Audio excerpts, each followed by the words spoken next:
Assalamualaikum warahmatullahi wabarakatuh. Jumpa kembali lagi dengan saya Udin dalam channel Kim UD.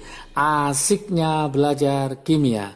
Materi hari ini adalah pembahasan soal TO Kimia UTBK 2022. Ini part 1. Nanti ada part 2, part 3, part 4 dan seterusnya. Mulai dari sekarang harus sudah berlatih dan belajar tentang bagaimana model soal UTBK. Dengan harapan nanti pada UTBK 2022 teman-teman akan mendapatkan nilai kimia yang sangat memuaskan. Oke, jadi jangan lupa tonton sampai selesai. Ada 15 soal full yang akan saya bahas pada video ini ya. Jangan lupa sebelum tonton like, subscribe dan komentarnya. Juga lonceng ditekan supaya tidak ketinggalan video terbaru dari Kim UD. Oke, nanti soalnya bisa dilihat di link deskripsi di bawahnya ya, silakan dilihat. Ini langsung kita ke pembahasan soalnya. Sambil nanti beberapa soal akan saya baca supaya nanti lebih paham. Untuk lebih lengkapnya, semua soal saya taruh di deskripsi, di link, silakan nanti dilihat ya. Oke, kita mulai soal yang pertama. Soal yang pertama itu tentang kenaikan TDD atau sifat koligatif larutan. Soal yang pertama.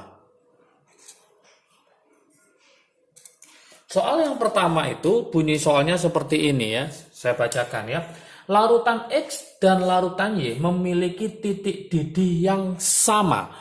Kalau titik didihnya sama, maka delta TB-nya juga sama. Berarti logikanya nanti delta TB-nya si Y itu sama dengan delta TB-nya si X. Kenapa sama? Karena titik didihnya sama. Kemudian saya lanjutkan soalnya. Jika massa molekul relatif Y, MR-nya Y, ternyata 4 kali dari massa molekul relatif X. Jadi MR-nya Y ternyata 4 kali dari MR-nya X.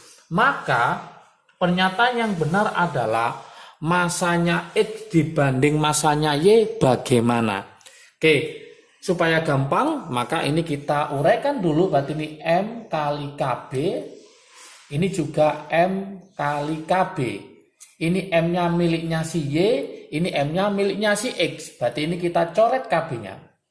Kemudian kalau kita jabarkan M-nya, M itu adalah gram terlarut dibagi MR kali 1000 per gram pelarut sama dengan gram telarut miliknya si X dibagi MR kali 1000 per gramnya pelarut.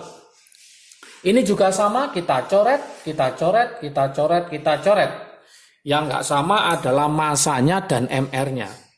Maka ini bisa saya tulis masanya si Y dibagi MR-nya ternyata tadi 4 kali lebih besar Y.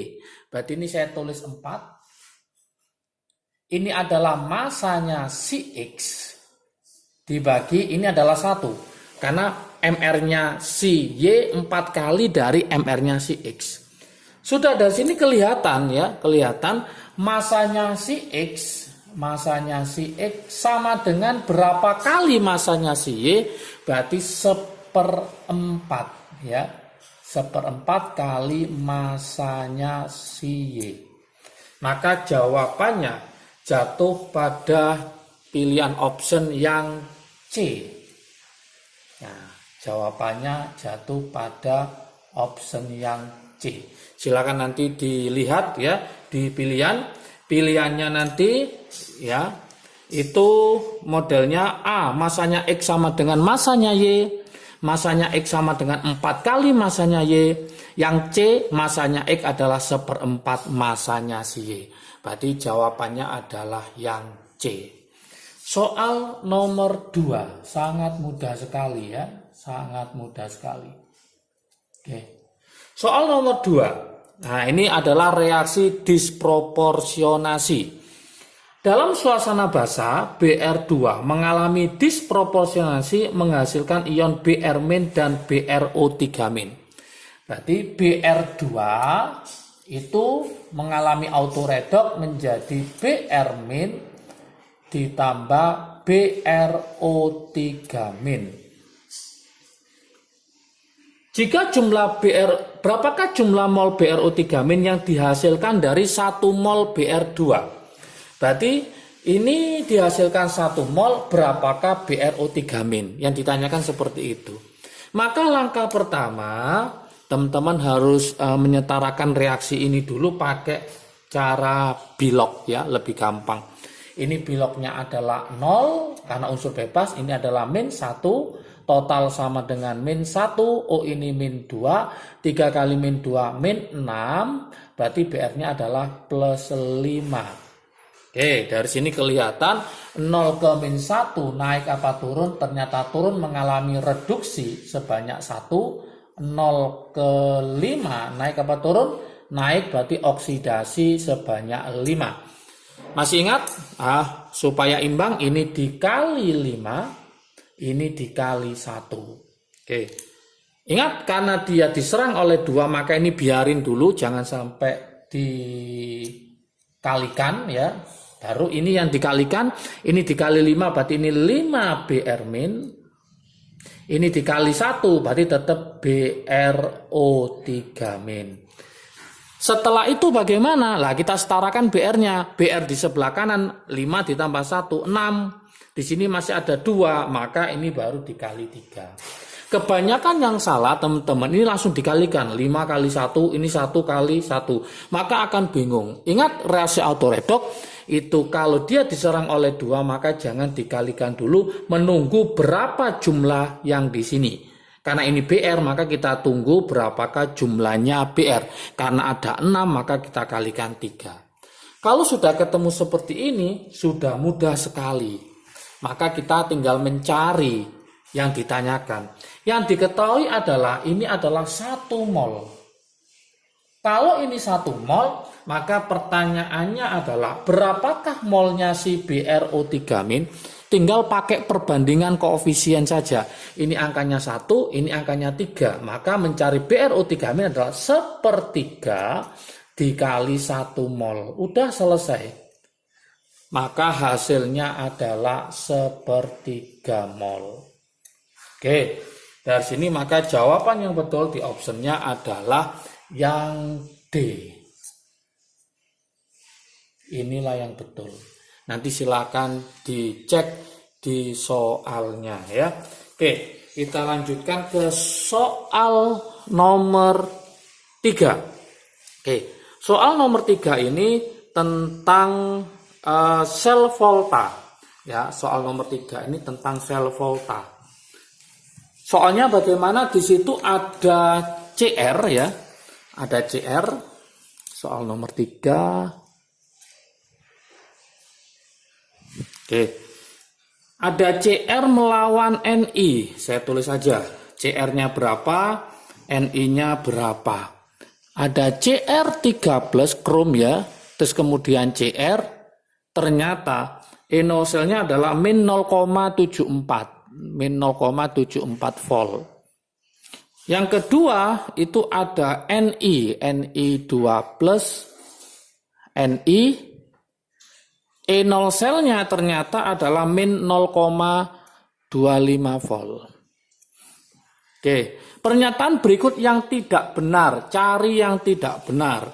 Saya bacakan, kromium bertindak sebagai kutub negatif, apa notasi selnya adalah Cr3 plus Ni2 plus Ni, potensial selnya apakah 0,49, elektron mengalir dari Cr ke Ni, apakah nikel bertindak sebagai anoda, manakah yang salah? Yuk kita analisis dari soal ini. Trik asiknya gimana? Saya kasihkan trik asiknya. Semua ada di channel Kim UD ya, silakan nanti cari yaitu sel volta. Oke. Trik asiknya ini gini. Cr dengan Ni. Siapakah yang lebih besar? Yang lebih besar adalah Ni. Tulis saja besar. Ada R belakangnya. Yang Cr adalah yang kecil. Kecil. Oke, triknya besar belakangnya huruf R. Pasti mengalami reduksi. Reduksi. Ini keok gitu, keok ya, ok berarti oksidasi. Oke. Ini huruf apa? Oh, huruf vokal. Vokal berarti ketemu vokal A, anoda. Ini huruf konsonan berarti katoda. Katoda kutub apa? Katoda kutub positif. Logikanya dia besar, berarti lebih positif, kecil lebih negatif. Oke, ini. Kemudian kita cek, kemudian notasi sel. Notasi sel. Jangan lupa notasi sel. Triknya ya, jembatan garam kayak gini, ini daerah anoda, huruf A lebih dulu daripada K, anoda dulu baru katoda. Oke, anodanya berarti siapa? Karena yang kecil CR berarti CR, logamnya di sebelah kiri, logamnya di sebelah kanan, ya maksudnya di pinggir adalah logam, tengah-tengahnya adalah ion, berarti ini CR3+, ini Ni2+. Kemudian potensial sel, mencari enol sel. Masih ingat ya, mencari enol sel itu adalah E yang besar kurangi E yang kecil. Oke, yang besar adalah min 0,25 dikurangi yang kecil adalah min 0,74. Maka hasilnya adalah plus 0,49 volt. Oke. Elektron mengalir dari mana? Elektron mengalir, ingat rumusnya, triknya, jangan lupa mengalir itu dari anoda menuju ke katoda. Huruf A lebih dulu daripada K. Anodanya adalah yang CR, yang kecil, menuju ke Ni. Oke, dari sini jawaban mana yang salah? Maka bisa kita simpulkan contoh yang A, kromium bertindak sebagai kutub negatif. Salah, kromium kutub negatif betul. Ini cari yang salah ya. Notasi selnya adalah CR, CR3+, Ni2+, Ni, betul. Potensial selnya adalah plus 0,49, betul. Arah elektron mengalir dari CR ke Ni, betul. Yang salah adalah yang E. Nikel bertindak sebagai anoda, nikel bertindak sebagai katoda. Maka jawaban yang salah adalah yang E. Sangat mudah sekali. Pokoknya paham konsep dasarnya. Di belajar kimia online, baik itu privat maupun kelompok, ini saya ulang materinya, saya bahas kembali sambil latihan soal. Sehingga pas nanti UTBK, apapun soal yang dikasihkan, maka teman-teman akan paham. Karena materi dan konsepnya sudah paham. Itu saya tekankan di belajar bersama Kim UD. Ya, sudah Kim UD buka, baik itu privat maupun kelompok. Ya, kalau privat 1 orang, kalau kelompok maksimal adalah 4 orang. Silakan yang mau join langsung hubungi CP yang ada di deskripsi di bawahnya. Harus mulai dari sekarang siap UTBK ya, karena tantangan ke depan lebih berat ya, lebih berat soal-soalnya. Oke, sekarang kembali lagi ke soal nomor 4. Soal nomor 4. Oke. Soal nomor 4 ini berkaitan dengan sel elektrolisis. Jadi setelah sel volta, sel elektrolisis ya. Di situ ada gambar ya, ada gambar warna biru sama warna merah. Silakan nanti dilihat soalnya ya, lebih jelasnya. Pernyataan yang benar yang terjadi pada batang elektrode merah jika dalam wadah tersebut merupakan larutan ZnCl2. Jadi ini ada larutan ZnCl2. Ingat larutan ZnCl2, teman-teman harus paham katodanya siapa, anodanya siapa. Katodanya siapa, anodanya siapa. Ini harus paham. Oke. Katodanya siapa? Katodanya larutan. Masih ingat ini di channel Kim UD sel elektrolisis sudah ada trik asiknya. Jangan lupa silakan dipelajari juga. Ya, larutan itu kan pasti ada airnya. Nah, air melawan Zn. Ingat di deret volta ternyata Zn itu posisinya sebelah kanannya air. Berarti air kemudian Zn. Maka yang masuk di katoda karena lebih mudah di kanannya air, maka lebih mudah direduksi. Maka yang masuk di katoda adalah Zn. Berarti Zn2+ plus 2 elektron menjadi Zn. Oke, soal nomor 4 ini elektrodenya tidak ada maka dianggap inet. Inet itu PTAUC. Maka kalau ada ZnCl2 belakangnya adalah Cl, maka yang masuk adalah Cl itu sendiri. Berarti Cl min menjadi apa? Yaitu menjadi Cl2.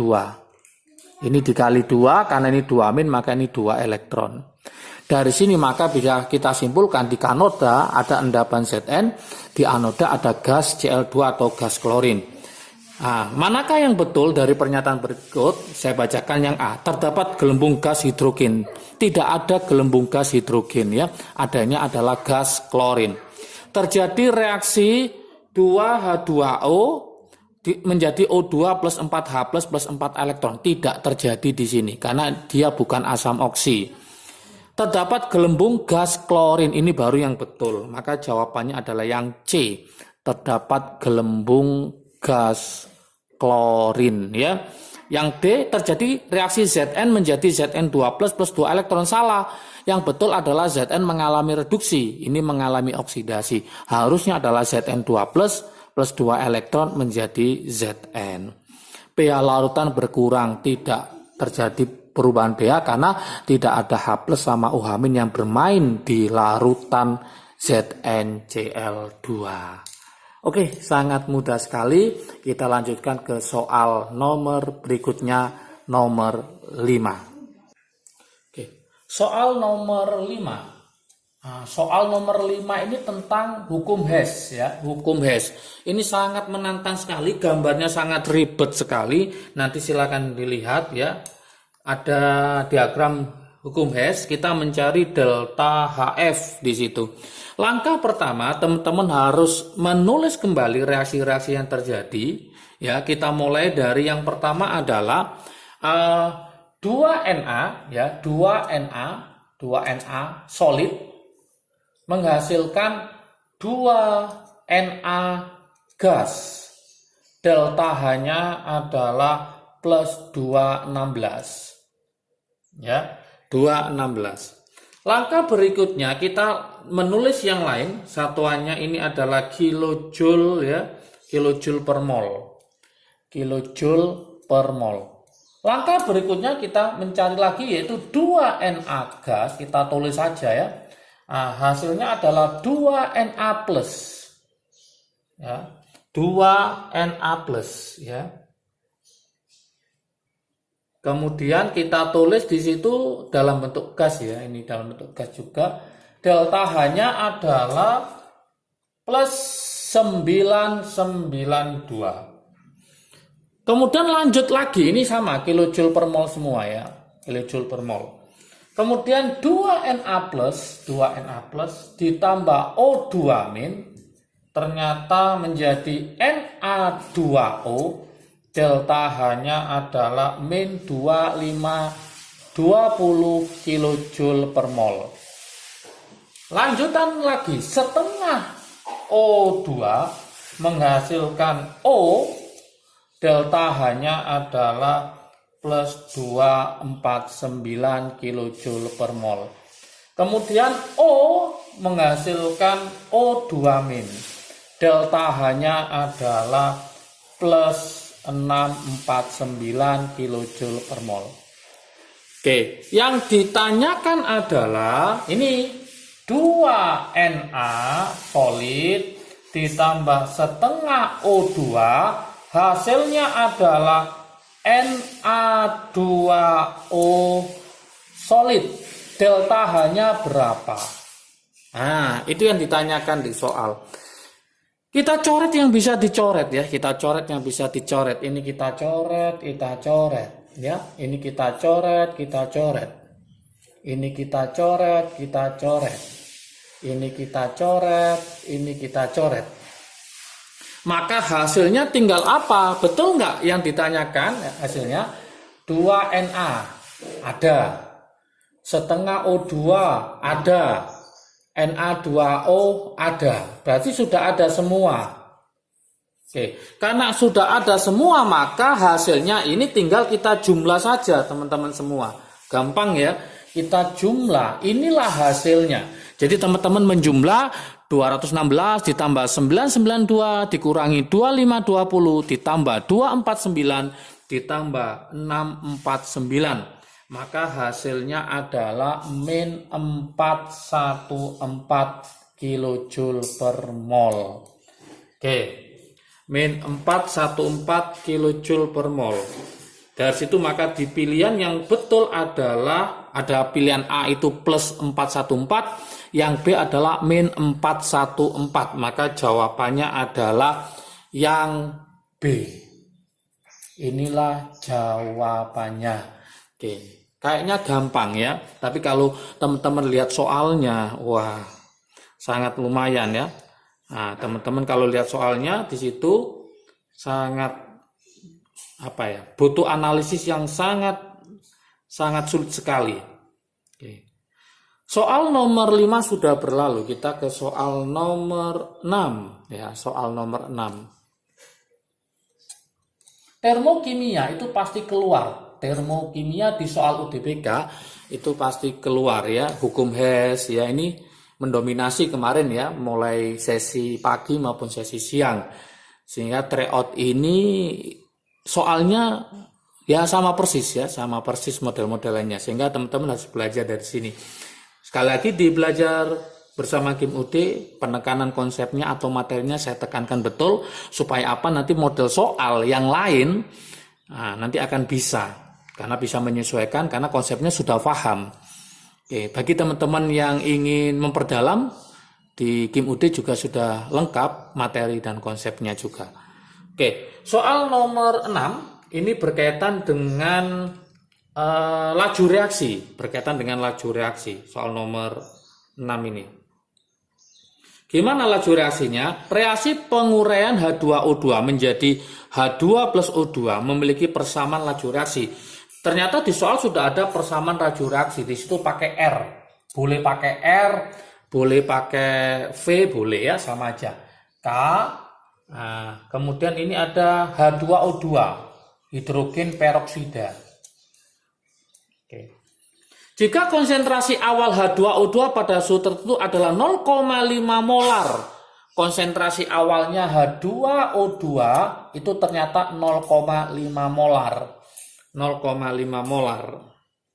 Dan laju awal, R-nya, laju awalnya ternyata adalah 5 kali 10 pangkat min 3, 5 kali 10 pangkat min 3 laju awalnya ya, satuannya M per sekon per detik.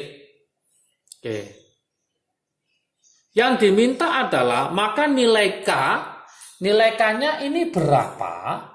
Kemudian yang kedua, nilai lajunya R-nya jika 80% H2O2 ini terurai.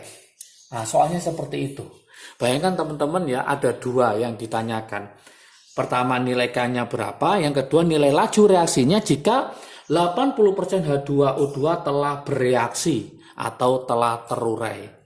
Maka langkah pertama kita harus mencari K-nya ini. Kita tinggal masukkan saja ke data karena sudah ada persamaan laju reaksinya. Tinggal kita masukkan, berarti 5 kali 10 pangkat min 3, K-nya kita cari, H2O2-nya adalah 0,5, berarti ini 5 kali 10 pangkat min 1. Maka harga K-nya tinggal kita bagi, 5 kali 10 pangkat min 3 dibagi 5 kali 10 pangkat min 1. Maka hasilnya adalah, K-nya ini kita coret, min 3 sama min 1 tinggal 10 pangkat min 2. Inilah harga K-nya.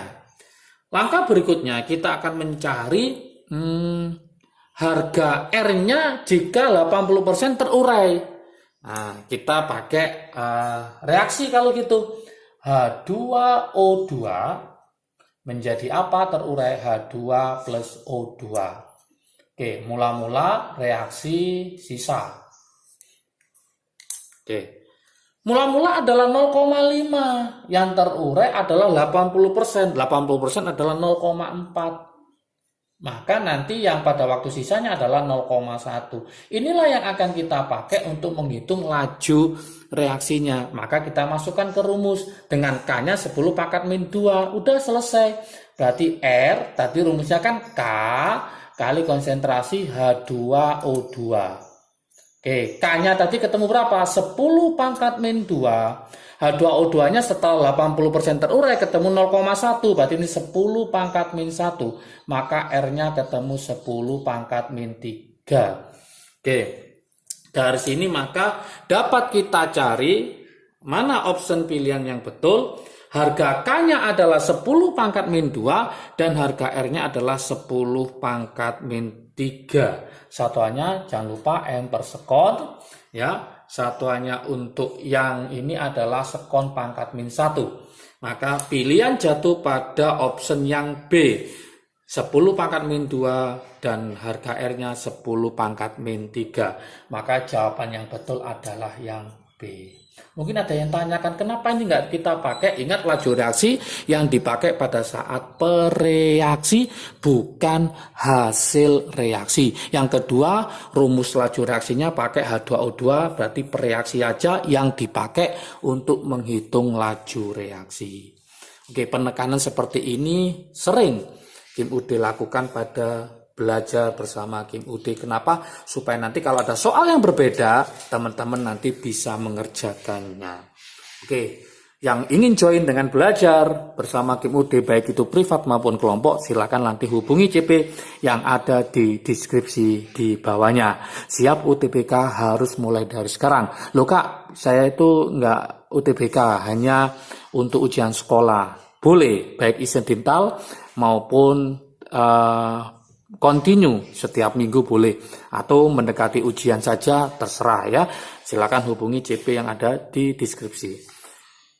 Oke, ternyata nggak sesulit yang kita bayangkan ya soal UTBK.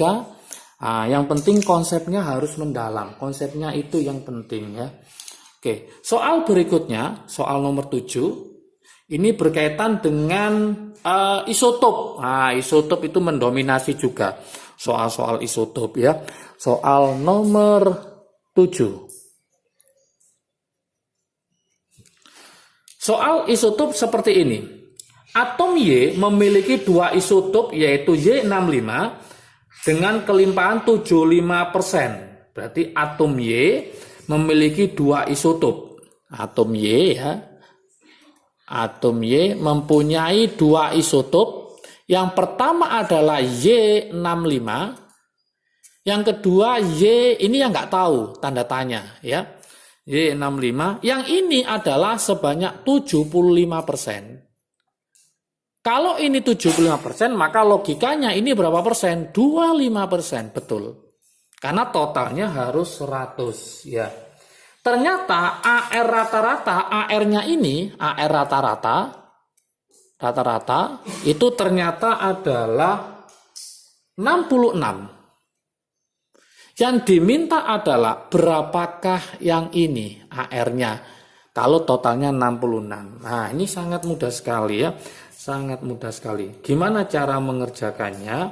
Maka teman-teman harus paham rumusnya adalah seperti ini. Mencari AR-nya rata-rata si Y ini sama dengan, berarti ini 65 dikali 75 ditambah, ini kita nggak tahu, berarti kita misalkan X dikali 25 dibagi totalnya harus sama dengan 100. 75 tambah 25 berarti 100. Seandainya ada 3 gimana? Maka nanti ditambah lagi di sini berapa? Tetap pembaginya adalah 100. Tinggal kita masukkan AR rata-ratanya si Y adalah 66. 66 sama dengan 65 kali 75 itu ketemu 4875. 4875 ditambah 25 kali X berarti 25X per 100. Kita kalikan silang di sini 100 kali 66 berarti ketemu 6600 sama dengan 4875 ditambah 25X. Ini pindah ke sana, 6600 dikurangi 4875 ketemu 1725 sama dengan 25X. Maka X-nya ketemu 1725 dibagi 25. maka ketemu 69. Dari sini maka option jawaban yang betul boleh dicek itu adalah yang D. Sangat mudah sekali. Oke. Soal berikutnya nomor 8 ya, soal nomor 8. Oke. Soal nomor 8 ini berkaitan dengan hibridisasi. Hibridisasi molekul ya. Gambarnya itu cukup agak sulit mungkin ya, setingkat SMA itu ya. Modelnya seperti ini, maka kita uraikan ya gambarnya. Kita uraikan dulu, ini C, ini rangkap C, ini C ya. Ini adalah kayak aromatik gitu ya. Ini C, seret gini. Ini C. Nah, seperti ini. Nah, lanjut lagi, ini C, ini rangkap C, kemudian ini C tunggal, ini ada rangkapnya, lanjut ini C. Kalau di soal ini nggak ada C-nya ya, kalau di soal nanti teman-teman lihat ini nggak ada C-nya, langsung seperti kotak ini. Kenapa saya kasihkan C-nya? Supaya nanti gampang kita mencari hibridisasinya ya. Oke, ini C. Kemudian BR-nya sudah, CC kita kasih rangkap. Nah, lanjut ini C, seperti ini. Pertanyaan soalnya, hibridisasi pada C yang ada karbon di sini itu apa saja? Apakah SP, apakah SP2, apakah SP3, apakah SP2, SP3, apakah SP3, SP3D, macam-macam. Pilihannya seperti itu. Maka jangan lupa trik asiknya di sini. Nah, trik asiknya. Gimana trik asiknya? Yaitu kalau hanya dua ikatan, maka dia adalah SP. Kalau ada tiga ikatan, maka dia adalah SP2. 2 tambah 1. Kalau ada 4 ikatan, maka SP3. Kalau ada 5 ikatan, misalkan PCl5 gitu ya, 5 ikatan, maka itu bisa SP3D. Nah, sekarang kita cek di sini. C, masih ingat teman-teman, C itu tangannya harus ada 4. Maka logikanya nanti ini kurang 3. Berarti supaya nanti dia stabil, ini dia akan berikatan 3. Dari sini kelihatan, maka 1, 2, 3, 4. Maka untuk C yang ini adalah SP3. Nah, kenapa SP3? Karena ada 4 ikatan. Untuk yang sama, kenapa? Karena dia sudah ada 2 ikatan, maka kurang 2. Nah, karena totalnya ada 4, maka ini juga sama, yaitu SP3. Nah, sekarang kita lihat yang ini. C sudah ada berapa ikatan? 1, 2, 3, berarti kurang 1. Nah, dari sini hati-hati. Kalau kita mainkan di hibridisasi, orbital hibrida, maka ini ada 3 ikatan, yaitu 2 ikatan tunggal dan 1 ikatan rangkap. Maka ngitungnya hanya ada 3. Karena ada 3 ikatan, maka dia adalah SP2. Maka yang ini adalah SP2. Lanjut, ini juga sama, berarti ini kurang 1, maka ini juga SP2. Paham ya? Yang ini sama dengan yang ini, berarti ini adalah SP3. Yang ini kurang 1, berarti ini SP3. Ini kurang 1, 1, 2, 3, berarti ini SP2. Ternyata kalau kita cek di sini, orbital hidrida yang terjadi itu SP3 sama SP2 saja. Tidak percaya kita lanjutkan 1, 2, 3, 4, berarti ini SP2. Nah, yang ini berarti SP3, ini SP2 dan seterusnya. Maka jawabannya adalah orbital hibrida pada senyawa yang ada C-nya ini yaitu adalah SP2 dan SP3. Ya, jadi hanya SP2 dan SP3. Jadi nggak boleh hanya SP2 saja atau SP3 saja, nggak boleh. Berarti dua-duanya, yaitu pilihannya jatuh pada SP2 dan SP3. Maka option jawaban yang betul adalah yang D. Nah, ini jawaban yang betul. Oke, tadi Kim Ude sudah ngomong dari awal, soalnya adalah 15, ini sudah mulai pada soal nomor 8. Ini saya bagi menjadi 2 part, ini part yang pertama. Jangan lupa tonton berikutnya di part yang kedua, soal nomor 9 sampai soal nomor 15. Supaya apa? Supaya model soal UTBK teman-teman bisa menguasainya, dan nanti akan dipelajari apa aja bab itu. Nanti bisa lihat di channel Kim Ude, atau bisa join langsung dengan belajar bersama Kim Ude. Oke, jangan lupa part keduanya ya, silahkan ditonton. Udah cukupkan untuk pembahasan soal TO Kimia UTBK 2002 part 1 ini ya. Salam sukses dari Kim Ude, asiknya belajar kimia. Assalamualaikum warahmatullahi wabarakatuh.